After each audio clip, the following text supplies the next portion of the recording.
வணக்கம் ஃப்ரெண்ட்ஸ். ஐயனார் துணை சீரியலில் இன்னும் எபிசோடில் என்ன நடக்குதுன்னு பார்க்கலாம் வாங்க. ஐயனார் ஃபேமிலி மொத்தமும் அவங்க பெரியப்பா, அத்தை கார்த்திகா, வானதி, அனீஷ்னு அத்தனை பேரையும் கூப்பிட்டுக்கிட்டு சேரனுக்கு ஜெயந்தியை நிச்சயம் பண்றதுக்காக அவங்க வீட்டுக்கு போயிருக்காங்க. வரவேற்கவும் இல்ல, வந்து கூட்டிட்டு போகவும் இல்ல, கதவை தட்டினவங்கள கடமையன்னு உள்ளர கூட்டிட்டு போறாங்க. இவங்கெல்லாம் திகைச்சு போய் நிக்க மாப்பிள்ளை வீட்டுல இருந்து வந்து இதமா கேட்டாங்க. என் பொண்ணு பதமா ஒத்துக்கிட்டா, டிவோர்ஸ் வேணாம், அவன் கூடயே வாழ்றதுன்னு ஒத்துக்கிட்டான்னு பொண்ணோட அம்மா சொல்ல எல்லாருமே அப்படி அதிர்ந்து போய் பாக்குறாங்க.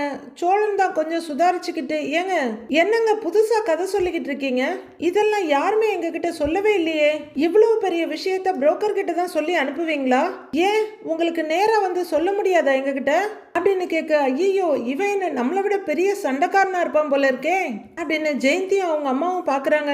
அதெல்லாம் முடிவு பண்ணிட்டு தானே நீங்க மாப்பிள்ளைய பார்க்க வரணும். வந்த அன்னைக்கே நீங்க நிச்சயத்துக்கு நாள் எல்லாம் குறிச்சிட்டு போனீங்க. இப்படி ஒரு விஷயத்துக்கு நீங்க போன் பண்ணி கூட இன்ஃபார்ம் பண்ணணும்னு உங்களுக்கு தெரியாதா? ரொம்ப கன்வீனியன்ட்டா புரோக்கருக்கு ஃபோன் பண்ணி இன்ஃபார்ம் பண்ணிட்டேன்னு சொல்றீங்க. மற்ற விஷயத்தெல்லாம் நேர்ல வந்து பேச தெரிஞ்சதில்ல.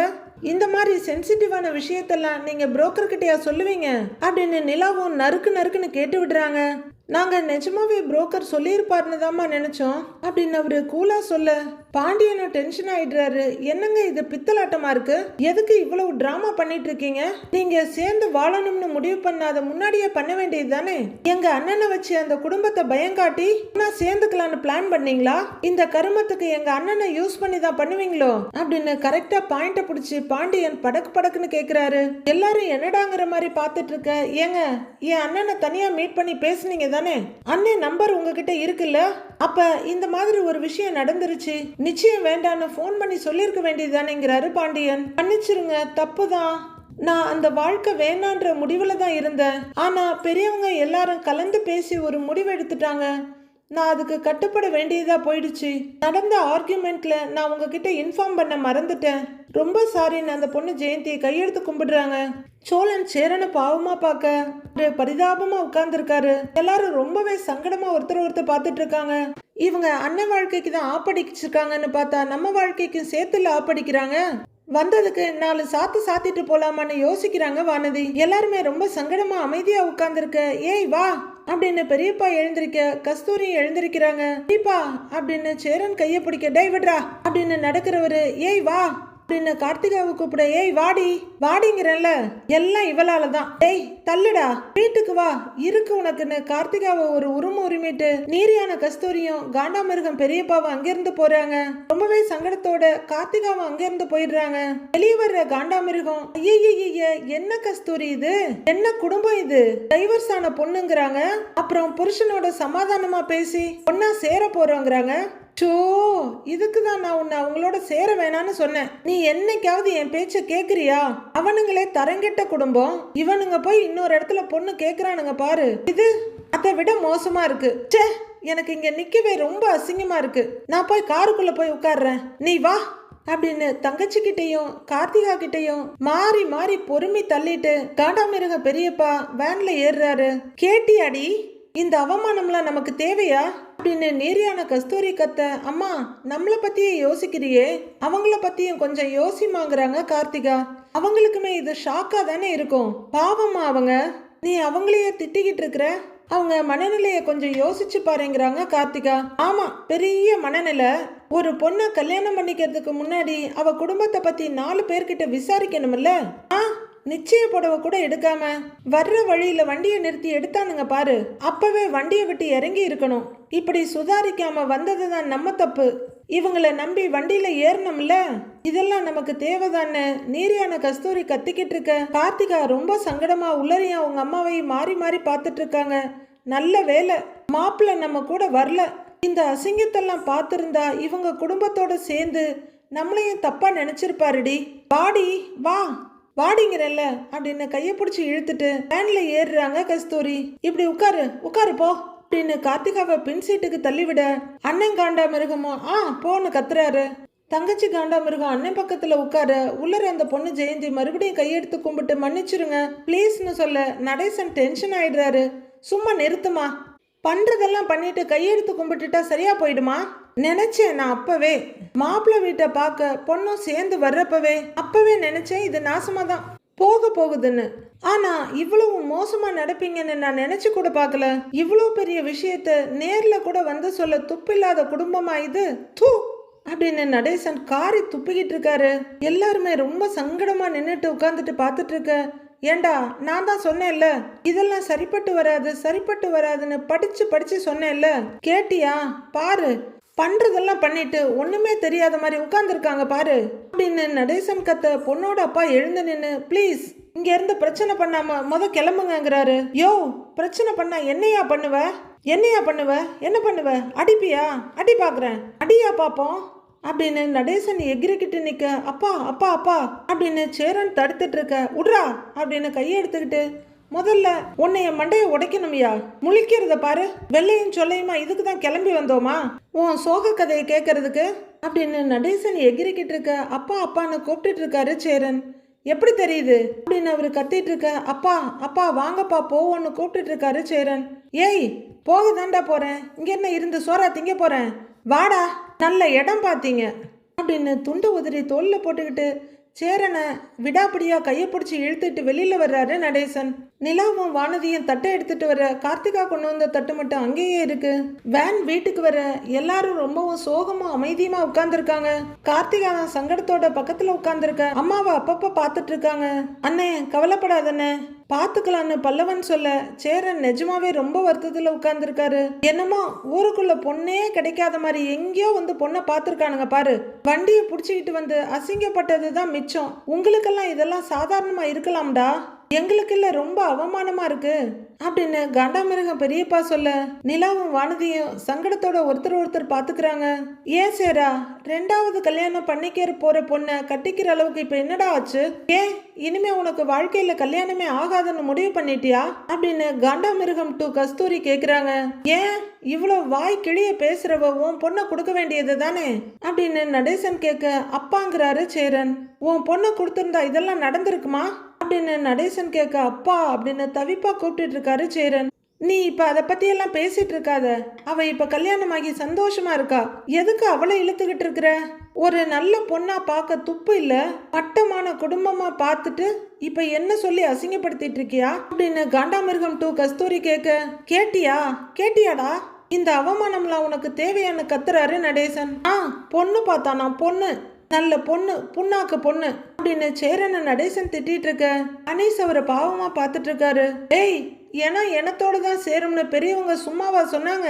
அது சரியா தான் இருக்கு, நீங்களும் உருப்பிட மாட்டீங்க, நீங்க பொண்ணு பார்க்க வந்த இடமும் இப்படிதான்டா உருப்பிடாம இருக்குது அப்படின்னு அண்ணன் காண்டாமிருகம் சொல்ல.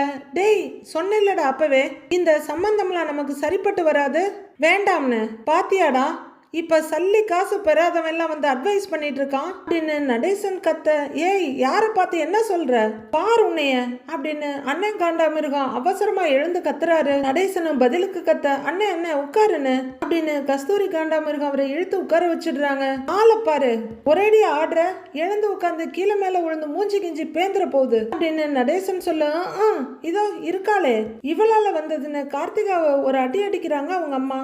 அம்மா அப்படின்னு கார்த்திகா கூப்பிட்டு இருக்க. இவங்களை மதிச்சு நாம வண்டியில ஏறணும் பாரு, நம்மள சொல்லணும். ஏன்பா டிரைவரு, வண்டியை ஓரமா நிறுத்துப்பா, நாங்க இங்கேயே இறங்கிக்கிறோன்னு கஸ்தூரி சொல்றாங்க. இறக்கி விட்றா அப்படின்னு அண்ணன் காண்டாமிருகமும் சொல்ல. இறக்கி விட்றா இவங்கள அப்படிங்கிறாரு நடேசன். பெரியப்பா, அத்தை இருங்க, வீட்லயே இறக்கி விடுறோங்கிறாரு சேரன். நீ கொஞ்சம் அமைதியா இருப்பா, எங்களால ஒரு நிமிஷம் கூட இந்த வண்டியில வர முடியாது, இப்பவே வண்டியை நிறுத்த சொல்லு அப்படின்னு கஸ்தூரி காண்டாமிருகம் சொல்ல. டிரைவர் அண்ணே, வண்டியை நிப்பாட்டுனே அப்படின்னு சோழன் சொல்ல டிரைவர் வண்டியை ஓரம் கட்டுறாரு. பெரியப்பா அப்படின்னு சேரன் கூப்பிட்டு இருக்க. ஏய், அவளையும் கூட்டிட்டு இறங்கி வா அப்படின்னு வேகமா இறங்குறாரு பெரியப்பா. போவியா அப்படின்னு நடேசன் சொல்லிட்டு இருக்க. ஏய், வாய மூடு, பொண்ணை பார்த்தாங்களாம் பொண்ணை அப்படின்னு கஸ்தூரி சொல்லிக்கிட்டே நடக்க கார்த்திகாவும் பின்னாடி போறாங்க. உன்னையெல்லாம் கூட்டிட்டு வந்ததுனால தான் இவ்வளவு பிரச்சனை அப்படின்னு நடேசன் சொல்ல. ஆமாமா, இல்லைன்னா மட்டும் நீங்க விளங்கிடுவீங்க, நீங்க போற வேலையும் அப்படியே விளங்கிடும், வாய மூடு, ஏய் வாடி அப்படின்னு கஸ்தூரி இறங்க, கூடவே கார்த்திகாவும் இறங்குறாங்க. வெடுக்குன்னு கதவை சாத்தி விடுறாரு பெரியப்பா. நீ எடுப்பா வண்டியன்னு நடேசன் சொல்ல டிரைவர் வண்டி எடுக்கிறாரு. எல்லாம் உன்னால வந்தது அப்படின்னு கஸ்தூரி திட்ட. ஏமா, எத்தனை தடவை சொல்றதுமா, இவனுங்களுக்கும் நம்மளுக்கும் சரிப்பட்டு வராதுன்னு அப்படின்னு பெரியப்பாவும் கார்த்திகாவை திட்டிட்டு இருக்காரு. 2 பேரும் மாறி மாறி கார்த்திகாவை திட்டிட்டு இருக்காங்க. வேன் போயிட்டு இருக்க. அப்பா, நாம கூப்பிட்டு தானே அவங்க மதிச்சு வந்தாங்க, நீங்க சும்மா இருக்க மாட்டீங்களாங்கிறாரு சேரன். ஏண்டா, நான் தான் சொன்னேன்ல, நீ தான் உங்க பெரியப்பனை கூப்பிடுறேன், நொத்தைய கூப்பிடுறேன், அந்த நத்தை வந்தாலே விளங்காதுன்னு நான் சொன்னேன்ல, நீ கேட்டியாங்கிறாரு நடேசன். கடுப்புல இருக்க சோழன், டேய் அந்த புரோக்கருக்கு போனை பண்றா, அந்த ஆளுக்கு இருக்கு அப்படின்னு சொல்ல பாண்டி அவருக்கு கால் பண்றாரு. அப்படின்னு அவர் காதுல இருந்து போன் எடுக்க என்னாச்சுடாங்கிறாரு சோழன். எடுக்கலடாங்கிறாரு அவரு. எடுக்க மாட்டான்டாவன், எப்படி எடுப்பான், அந்த ஆள் திருடன் அப்படின்னு சோழன் பொறுமிட்டு இருக்காரு. எல்லாரும் வீட்டுக்கு வந்துட்டாங்க. வீட்டுல ஏத்தி வச்சுட்டு போன தீபம் இன்னும் கூட எரிஞ்சுக்கிட்டே இருக்கு. ஆனா இவங்க போன வேலை தான் எதுவுமே நடக்கல. பல்லவனும் பாண்டியும் ஒரு இடத்துல உட்கார்ந்துருக்க, கைய கட்டிட்டு கதவோரமா நின்னுட்டு இருக்காரு சேரன். அனீஸ் ஒரு பக்கம் உட்கார்ந்துருக்க, சோழன் இன்னொரு பக்கம் நின்னுட்டு இருக்க, நடேசன் குறுக்கை நற்கை நடந்துட்டு இருக்காரு. வர்றப்ப அவ்வளோ பேசிட்டு இருந்தோம். நடேசனுக்கு ஆத்திரம் அடங்கவே இல்லை. ஏய், நான் தான் அப்பவே அவ்வளோ சொன்னேன் இல்லடா, இது சரிப்பட்டு வராதுன்னு, கேட்டியா? என்னமோ பெரிய இவனாட்டம், நீ வந்தா மட்டும் போதும், நான் எல்லாத்தையும் பாத்துக்குவேன்னு சொன்ன, இப்ப அசிங்கப்பட்டு வந்தது தானே மிச்சம். ஏய், அந்த குடும்பத்தை பார்த்த உடனே நினைச்சேன்டா, அவன் ஒரு மார்க்கமா இருக்கானுங்க. குடும்பமாடாது, டைவர்ஸே வரல, அதுக்குள்ள நிச்சயத்துக்கு வந்து தேதி குறிச்சிட்டு போகுதுங்க. என்ன ஜென்மங்கடா இவனுங்கெல்லாம். ச்சே, எனக்கு அப்பவே தப்பா பட்டுச்சுல்ல. நான் ஒன்னு சொன்னனா, நீ என்னைய மதிச்சியா? உன் பேச்ச கேட்டு தட்டை தூக்கிட்டு அங்க போனா அந்த பொண்ணு என்னடானா, என் புருஷன் கூட வாழ போறேன்னு அசால்ட்டா சொல்லுது. அப்புறம் என்ன கருமாந்தரத்துக்கு இங்க வந்து நிச்சயத்துக்கு நாள் குறிச்சிட்டு போனாங்க அவங்க ராஸ்கோல்ஸ். அந்த புரோக்கர் பண்ணாட மட்டும் என் கையில கிடைக்கட்டும், அவனை வெட்டி போடுறேன், வெட்டி. என்ன வேலை பண்ணியிருக்கிறான் இந்த லட்சணத்துல? என் நொண்ணனை அந்த கஸ்தூரிய கூட்டிட்டு போய் அவமானப்பட்டு நின்னதுதான் மிச்சம். இன்னைக்கு 2 பேரும் சேர்ந்து ஊரு பூரா டமார அடிப்பாங்க. தந்தி சிரிக்க போகுது. அண்ணனும் தங்கச்சியும் வீட்டுக்குள்ள உட்கார்ந்துக்கிட்டு இத சொல்லி சொல்லி சிரிச்சுக்கிட்டே இருப்பாங்க அப்படின்னு பொறுமை தள்ளிட்டு இருக்காரு நடேசன். சேரன் தலை குனிஞ்சு நின்றுட்டு இருக்க, நல்லா கூத்து கட்டி அடிக்கிறீங்கடா, கூத்து கட்டி அடிக்கிறீங்கன்னு அவரு கத்திக்கிட்டு இருக்க, போதும் நிறுத்துறீங்களா? ஊர் பேசுறதெல்லாம் நமக்கு என்ன புதுசா? இது வரைக்கும் ஊர் நம்மள பேசாததா? என்னமோ புதுசா அவமானப்படுற மாதிரி பேசுறீங்க. நீங்க போங்க, நாங்க பாத்துக்கிறோங்கிறாரு பாண்டி. நான் போவாம இங்கேயே உட்கார போறேன். நீங்க பண்ணின கூத்துக்கு நான் போக தான் போறேன். ஆளை பாரு, பேசுறான் பாரு பேச்சு, எல்லாம் சேர்ந்து நல்லா பண்ணி வச்சிருக்கானுங்க அப்படிங்கிற நடேசன் ஒரேட்டு வந்துட்டு அனீஸை பார்த்துட்டு, டேய் நீ என்னடா இன்னும் இங்கே உட்காந்துருக்குற, போடா போ, வீட்டுக்கு போ, இவன் கூட சேராத, இவனுங்கெல்லாம் லூசு பசங்க, உன்னையும் கெடுத்து வச்சிருவானுங்க அப்படின்னு போற போக்குல அனீஸையும் அட்வைஸ் பண்ணிட்டு போறாரு நடேசன். அனீஸ் எழுந்து அவங்கள பார்த்து நிக்க, அண்ணே என் வயசுக்கு நான் இதெல்லாம் பேசக்கூடாதுதான், இருந்தாலும் அண்ணேங்கிற உரிமையில சொல்றேன், உனக்கு இந்த மாதிரி விஷயத்துல விவரம் பத்தலண்ணே, எங்க 3 பேரையும் நீ நல்லா வளர்த்துருக்க, ஆனா உன் கல்யாண விஷயத்துல உனக்கு முடிவு எடுக்க தெரியலன்னு அப்படின்னு பல்லவன் சொல்ல, அதே தாண்டா கரெக்டா சொன்னாங்கிற மாதிரி நினைச்சுக்கிட்டு சோழன் கட்டியிருந்த கையை விட்டுட்டு எப்படி பாவமா பார்த்துட்டு நிக்கிது பாரு. தேவையான இதெல்லாம் உனக்கு? நான் உங்ககிட்ட எத்தனை முறை கேட்டிருக்கேன், நல்லா விசாரிச்சிட்டியா, நல்ல குடும்பமா, இதெல்லாம் தெரிஞ்சுதான் பண்றியான்னு கேட்டேன்ல, எல்லாம் நான் பாத்துக்கிறேன்னு சொன்ன, இத நீ பார்த்து கிழிச்ச லட்சணமானு அப்படின்னு சோழன் கேட்க, அனீசும் நிலாவும் சேரனை பாவமா பாக்குறாங்க. புரோக்கர் 1000 சொல்லுவானே, அவனுக்கு கல்யாணத்தை முடிச்சு நம்ம கிட்ட இருந்து கமிஷன் வாங்கணும், அதுக்காக 1000 பொய் இல்ல 10,000 பொய் கூட சொல்லுவான். அவன் சொல்றதெல்லாம் உண்மைன்னு நம்பிடுவியா நீ? இப்படி யார் என்ன சொன்னாலும் நம்பிட்டு இருக்கியா நீ? சத்தியமா உன்னை நினைச்சா எனக்கு ரொம்ப பயமா இருக்குன்னு அப்படின்னு சோழன் சொல்ல, எந்த பதிலும் சொல்ல முடியாம பாவமா முழிச்சிட்டு நிக்கிறாரு சேரன். நானும் பாண்டியும் உன் பேச்சை மீறிதான் அந்த பொண்ணு வீட்டை பத்தி விசாரிக்க போனோம் அப்படின்னு சோழன் சொல்ல, திடுக்குன்னு பாக்குறாரு சேரன்.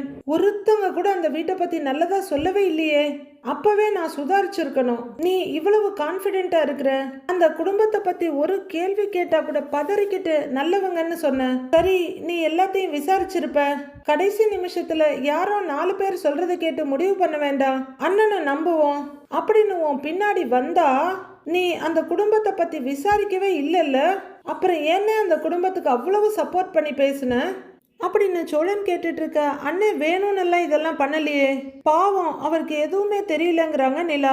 தெரியலன்னா அமைதியா இருக்கணுங்க, முதல் முறையா கல்யாண விஷயத்துல ஒரு முயற்சி எடுத்து எல்லாமே பண்ணுதேன்னு பார்த்தா இப்படி சொதப்பி வச்சிருக்குது. இது நீ தினமும் வைக்கிற குழம்பு மாதிரியான விஷயம் கிடையாது இல்ல, நீ வீடு கட்டுற மாதிரியான விஷயமும் கிடையாது. இதெல்லாம் கல்யாண விஷயம். அவசரப்படாம பொறுமையா தான் பண்ணணும். கொஞ்சம் அவசரப்படாம இருந்திருந்தா எல்லாத்தையும் தவிர்த்திருக்கலாமேன்னு அப்படின்னு சோழன் சொல்றாரு. அண்ணே, இனிமே உன் கல்யாண விஷயத்துல நீ எந்த முடிவையும் எடுக்காத, எல்லாம் நாங்க பாத்துக்கிறோம். சோழன் சொன்ன மாதிரி இந்த சமைக்கிறது, இந்த வீடு கட்டுறது, இந்த மாதிரி விஷயங்கள்லாம் நீ ரொம்ப கரெக்டா தான் பண்ற. ஆனா கல்யாண விஷயத்துல உனக்கு ஒண்ணுமே தெரிய மாட்டேங்குது. யார் என்ன சொன்னாலும் அப்படியே நம்பிடுற. போயும் அந்த புரோக்கர் சொன்னதை கேட்டு அந்த குடும்பம் நல்ல குடும்பம்னு நம்பி இருக்க பாரு. நல்ல வேலை, நிச்சயத்துக்கு முன்னாடியே எல்லாமே நின்னுடுச்சு. ஒருவேளை கல்யாணம் ஆகி அவங்க நம்ம வீட்டுக்கு வந்திருந்தா உன் நிலைமை என்னாகும்னு கொஞ்சம் யோசிச்சு பாரு. அவங்க எல்லாரும் சேர்ந்து மொத்தமா உன்னை முடிச்சு விட்டுருப்பாங்க அப்படின்னு பாண்டியன் சொல்றாரு. அந்த ஆள் கோவமா கத்திட்டு போனாலும் அந்த ஆள் சொல்ற விஷயம் எல்லாமே உண்மைதான். நாம மட்டும் போய் அசிங்கப்படாம பெரியப்பா ஃபேமிலியையும் கூட்டிட்டு போய் அசிங்கப்படுத்தி இருக்கிறோம். இனிமே அந்த ஆள் ஜென்மத்துக்கு இதையே சொல்லி காட்டுவாரு அப்படின்னு சோழன் சொல்றாரு. பாண்டி சோழன் மாத்தி மாத்தி சேரனை திட்டிக்கிட்டே இருக்க பாவம் அவரு தலையை குனிஞ்சு பரிதாபமா நிக்கிறாரு. இந்த நிலைமையில அவரால் வேற என்னவும் செய்ய முடியாது. நிலாவும் அனீஷும் தான் பாவமா பார்த்துட்டு இருக்காங்க அண்ணனு. ஏன்னு இப்படி அப்படின்னு சோழன் சொல்லிட்டு இருக்க நிலா டென்ஷன் ஆகி வந்து, போதுமா, நிறுத்துறீங்களா ரெண்டு பேரும், விடுங்க, அவரும் பாவம் தானே. நிச்சயம் நின்னு போனதுல நம்ம எல்லாரை விட அவருக்கு தான் கஷ்டமா இருக்கும். இப்படி அவரையே திட்டிக்கிட்டு இருந்தா என்ன அர்த்தம் அப்படின்னு நிலா கேட்க பயமா இருக்குங்க. இவ்வளவு வெகுளியா இருந்தா என்னங்க பண்றது, எப்படிங்க பொழைக்க முடியும், இதெல்லாம் நினைச்சா எனக்கு ரொம்ப பயமா இருக்குங்க அப்படிங்கிற சோழன் போய் உட்கார்ந்துடுறாரு. சோழா, எனக்கு கல்யாணம் நடந்தா பாண்டிக்கு கல்யாணம் நடந்துரும்லடா அப்படின்னு அவ்வளோ நேரம் அமைதியா இருந்த சேரன் கேட்க எல்லாருமே திடுக்குன்னு பாக்குறாங்க. அதனால தான்டா நான் இந்த கல்யாணத்தை அவசரமா ஏற்பாடு பண்ணேன்னு சேரன் உண்மையை சொல்லிடுறாரு. நான் கேட்டேனா, எனக்கு உடனே கல்யாணம் நடக்கணும், அதுக்கு நீ முதல்ல கல்யாணம் பண்ணிக்கோன்னு கேட்டேனாங்கிறாரு பாண்டி. இல்லடா பாண்டி, வானதி உன்னை விட்டு வீட்டை விட்டே வந்துருச்சு. ஆனா நீ அந்த பொண்ணை கல்யாணம் பண்ணாம திரும்பவும் வீட்லயே கொண்டு போய் விட்டுட்டல்ல, அந்த பொண்ணு பாவம்டா, ரொம்ப வருத்தப்பட்டுச்சு அப்படின்னு சேரன் சொல்ல பாண்டி சோழன் ரெண்டு பேரும் திகைப்போட பாக்குறாங்க. அது மட்டும் இல்லாம என் அண்ணனுக்கு கல்யாணம் ஆனாதான் நான் கல்யாணம் பண்ணிக்குவேன்னு வேற சொல்லி இருக்க. நான் தான் உன் கல்யாணத்துக்கு தடையா இருக்கேன்னு தெரிஞ்சதும் மனசே உடஞ்சிடுச்சுடா. அதான் நான் கல்யாணம் பண்ணிக்கிட்டா உன் கல்யாணத்துக்கு எந்த தடையும் இருக்காது, நீயும் வானதியும் கல்யாணம் பண்ணிக்கிட்டு சந்தோஷமா இருப்பீங்களேன்னு. அதனால தான்டா உடனே கல்யாணம் ஆனா போதும்னு, யாரா இருந்தாலும் பரவாயில்லன்னு இந்த கல்யாணத்துக்கு ஒத்துக்கிட்டேன்டா அப்படின்னு சேரன் உண்மையை சொல்லி முடிக்க எல்லாரும் அப்படியே அதிர்ந்து போய் நிக்கிறாங்க. ஐயோ அண்ணா அப்படின்னு சோழன் பார்க்க, அண்ணே என்னன்னே சொல்ற, வானதி உன்னை பார்த்து இதெல்லாம் சொன்னாளா அப்படின்னு பாண்டி கேட்க, ஐயோ உளறிட்டோமோ அப்படின்னு சேரன் பார்க்க, சொல்லுனே சீக்கிரம் உன்னைய கல்யாணம் பண்ணிக்க சொல்லி அவ சொன்னாளான்னு கேக்குறாரு பாண்டி. அப்படிலாம் சொல்லலடா பாண்டி, எனக்கு கல்யாணம் ஆனாதான் நீ கல்யாணம் பண்ணிக்குவேன்னு சொல்லி இருக்க, அத என்கிட்ட சாதாரணமா பேச்சு வாக்குல சொன்னுச்சு, அவ்வளவுதான்டா, வேற ஒண்ணு இல்லைன்னு பூசி முழுகிறாரு சேரன். என்ன கல்யாணம் பண்ணிக்க சொல்லி ஒரு அக்கறையில தாண்டா சொல்லுச்சு. அந்த நேரம் புரோக்கர் அங்க சைட்டுக்கு வந்து இந்த சம்பந்தத்தை பத்தி சொன்னாரா, சரி நானும் உடனே கல்யாணம் பண்ணிக்கிட்டா உனக்கு நல்லது நடக்கும்னு கல்யாணம் பண்ணிக்கிறேன்னு சொல்லிட்டேன்டா அப்படின்னு சேரன் சொல்ல, ஆமா இவர் அப்படியே பெரிய தியாகி, தம்பிக்கு கல்யாணம் பண்றதுக்காக இவர் வாழ்க்கையை தியாகம் பண்ண பார்த்திருக்காரு. ஏன்னு இப்படி இருக்கிற, இவனுக்கு கல்யாணம் ஆகணும்னு நீ போய் குழியில விழ போறியா, இங்க பாரு, தயவு செஞ்சு உன் கல்யாண விஷயத்துல எந்த முடிவும் எடுத்துறாதன்னு, எல்லாத்தையும் நாங்க பாத்துக்கிறோம் அப்படின்னு பயங்கர கோவமும் கடுப்புமா சோழன் கத்துறாரு. பாண்டியன் வருத்தமும் கோவமா போய் பின்கட்டு கதவை திறந்துட்டு நின்னு பாத்துட்டு இருக்காரு. ஐயா நீங்க வேணா என் கூட கொஞ்சம் ரிலாக்ஸா வெளியில வாங்க பையா அப்படின்னு அனீஷ் கூப்பிட, ஆமாண்ணே கொஞ்சம் ரிலாக்ஸ்டா எங்கேயாவது போயிட்டு வாங்கங்கிறாங்க நிலா. இங்க இருந்தா இவங்க ஏதாவது சொல்லிக்கிட்டே இருப்பாங்க, போங்கன்னு நிலா சொல்ல, வாங்க பையான்னு அனீஷும் கூப்பிடுறாரு. சரின்னு சேரன் அனீஷோட நடக்க ஆரம்பிக்க, பையா டீ குடிச்சிட்டு இங்கேயே வந்துடுங்க, அண்ணனை எங்கேயும் தனியா விட வேண்டான்னு எச்சரிக்கையா சொல்றாரு சோழன். சரி பையான்னு அனீஷ் தலையாடுறாரு. போன் ஆன்ல தானே இருக்குன்னு கேட்க, ஆன்ல தான் இருக்கு பையா, நான் பாத்துக்கிறேன்னு அனீஷ் சொல்ல, சரின்னு அலோவ் பண்றாரு சோழன். வாங்க பையா அப்படின்னு சேரனை கூட்டிக்கிட்டு அனீஷ் அந்த பக்கமா போக, பாண்டி பயங்கர டென்ஷனோட இந்த பக்கம் நின்னுட்டு இருக்காரு. பாண்டி நேரா வண்டி எடுத்துட்டு வானதி இருக்க தெருவுக்கு வந்து கால் பண்றாரு. ரூம்ல உட்கார்ந்து இருக்க வானதி, அட பாண்டியே போன் பண்ணுது அப்படின்னு பரவசத்தோட போன் எடுக்கிறாங்க. சொல்லு பாண்டின்னு அவங்க சந்தோஷமா கேட்க, ஏய் உன் வீட்டு வாசல்ல தான் இருக்கேன், வெளியே வாங்குறாரு. இப்பதானே பார்த்தோம், அதுக்குள்ள வீட்டு பக்கம் வந்திருக்கியா என்ன, கொஞ்ச நேரம் கூட உன்னால என்ன பார்க்காம இருக்க முடியலல்ல அப்படின்னு வானதி காதல்ல உருகிக்கிட்டு இருக்க. ஏய் இப்ப வெளியே வர்றியா இல்லையா, உன் வீட்டு வாசல்ல தான் நிக்கிறேன், வெளியில வா அப்படிங்கிறாரு பாண்டி. இரு பாண்டி, வீட்டுல அண்ணன் அம்மா எல்லாம் இருக்காங்க, ஏதாவது சொல்லி சமாளிச்சுட்டு தானே வர முடியும். இப்ப கூட சண்டை போட்டுட்டு தான் ரூம்ல வந்து உட்கார்ந்துருக்கேன் அப்படின்னு வானதி சொல்ல பயங்கர டென்ஷன்ல இருக்க பாண்டியன் அதெல்லாம் கண்ட்ரோல் பண்ணிட்டு, ஏய் முதல்ல கொஞ்சம் வெளியில வர்றியாங்கிறாரு. சரி வர்றேன் வர்றேன் இரு அப்படிங்கிற வானதி போனை வச்சுட்டு கதவை திறந்துட்டு கடகடன்னு வெளியே போக போறாங்க. ஏய் ராத்திரி நேரத்துல எங்கடி போயிட்டு இருக்கிற அப்படின்னு அவங்க அம்மா கிச்சன்ல இருந்து வந்து நின்று கேட்க, வரேன் இருமா, சும்மா கேள்வி கேட்டுக்கிட்டே இருக்காத அப்படின்னு வானதி வெளியே போக டிவி பார்த்துட்டு இருக்க வசந்த் எழுந்து, அம்மா அவ வரேன்னு சொல்லிட்டு போயிட்டே இருக்கிறா, நீ பாட்டுக்கு கம்முன்னு நின்றுட்டு இருக்கிற அப்படின்னு கேட்க, டேய் அவளே ஒரு அடங்கா பிடாரி, சொன்னா கேட்கவா போறா அப்படின்னு அவங்க அம்மா சொல்ல, அதுக்குன்னு அப்படியே விட்டுருவியா அவளை, என்னம்மா நீ அப்படின்னு சொல்லிக்கிட்டே கொஞ்சம் வெளியே வர்ற வசந்த் அங்க நிக்கிற பாண்டிய பாத்துடுறாரு. அவங்க அம்மாவும் வந்து பார்க்க அந்த பொறுக்கி பாண்டி வந்து நின்னுக்கு நிக்கிறான். அவனை பார்க்கதான் மினுக்கிக்கிட்டு போறா உன் பொண்ணு, நீ நின்று வேடிக்கை பார்த்துக்கு நிக்கிற அப்படின்னு வசந்த் சொல்ல அவங்க அம்மா முறைச்சிட்டு இருக்காங்க. என்ன பாண்டி அப்படின்னு வானதி கேட்க அவங்க அம்மா முகத்தை ஒரு இடி இடிச்சுட்டு உள்ளர போறாங்க.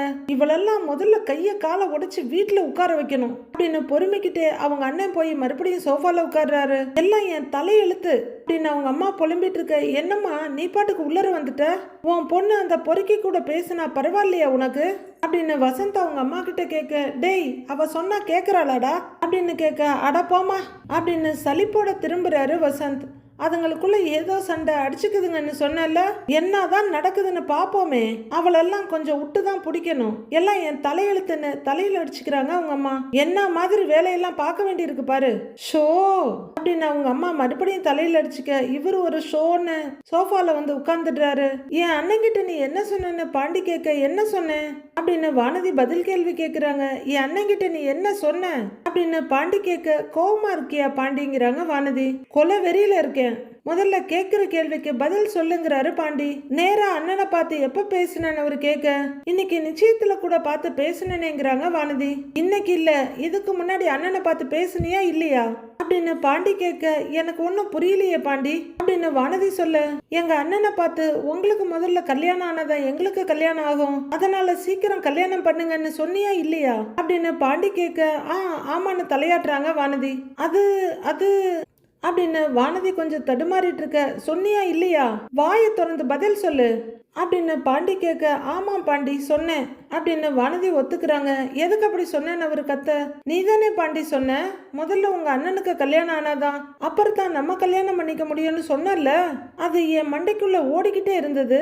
அன்னைக்கு உன் அண்ணனை ரோட்ல பார்த்தேன், சரின்னு அவர்கிட்ட போய் இப்படி இருக்காதீங்க, சீக்கிரமா அவரு கல்யாணம் பண்ணிக்கோங்க, அதுதான் உங்களுக்கும் நல்லது எங்களுக்கும் நல்லதுன்னு எடுத்து சொன்னேன், இதுல என்ன இருக்குன்னு கேக்குறாங்க வானதி. இங்க பாரு, உனக்கு அவசரமா கல்யாணம் பண்ணணும்னா வேற யாரையாச்சும் கல்யாணம் பண்ணிட்டு போ, அதுக்காக என் அண்ணன் வாழ்க்கையை கெடுப்பியா அப்படின்னு பாண்டி கேட்க, ரொம்பவே வருத்தத்தோட, நான் உன் அண்ணன் வாழ்க்கையை கெடுக்கிறேனா எனக்கு புரியலையேன்னு கோவமா கேக்குறாங்க வானதி. கல்யாணம் பண்ணிக்கோங்கன்னு சொன்னது தப்பா அப்படின்னு வானதி கேட்க, நீ அப்படி சொல்ல போய் தான் அண்ணன் அந்த மோசமான குடும்பத்துல சிக்க போயிருக்குது, இன்னைக்கு அந்த வீட்டுல என்ன நடந்ததுன்னு பார்த்தல அப்படின்னு பாண்டி கேட்டுட்டு இருக்க வானதி சங்கடமா நின்னுட்டு இருக்காங்க.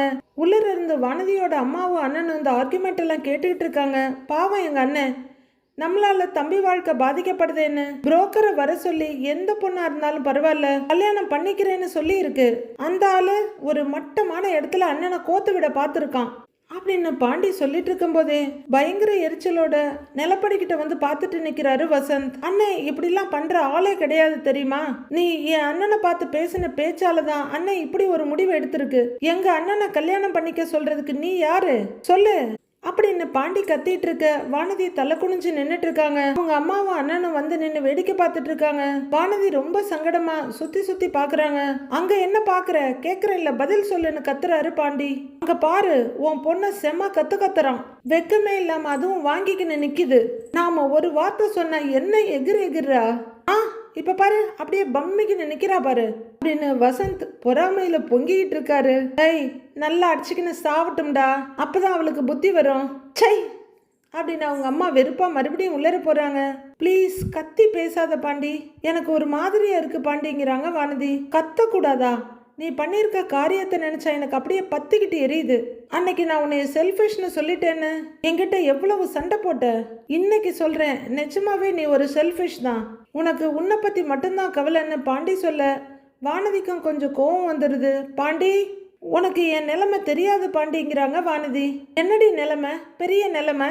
உன் வீட்டில் உன்னை திட்டுறாங்க. அப்படி திட்டு அடிய வாங்க பயந்தா நீ எதுக்கு என்ன பார்க்க வர்ற? தயவு செஞ்சு இனிமே வராத அப்படின்னு பாண்டி சொல்ல வானதி வலியும் கோவமா பாண்டியனை பார்த்துக்கிட்டே நிற்கிறாங்க. பல்லவன் சொல்ற மாதிரி இவங்க 2 பேரும் சந்தோஷமா பேசிக்கிற நேரத்தை விட சண்டை போட்டுக்கிற நேரம் தான் ரொம்ப அதிகமா இருக்கு. அடுத்து என்ன நடக்க போகுதுன்னு நாளைக்கு பார்க்கலாம் ஃப்ரெண்ட்ஸ்.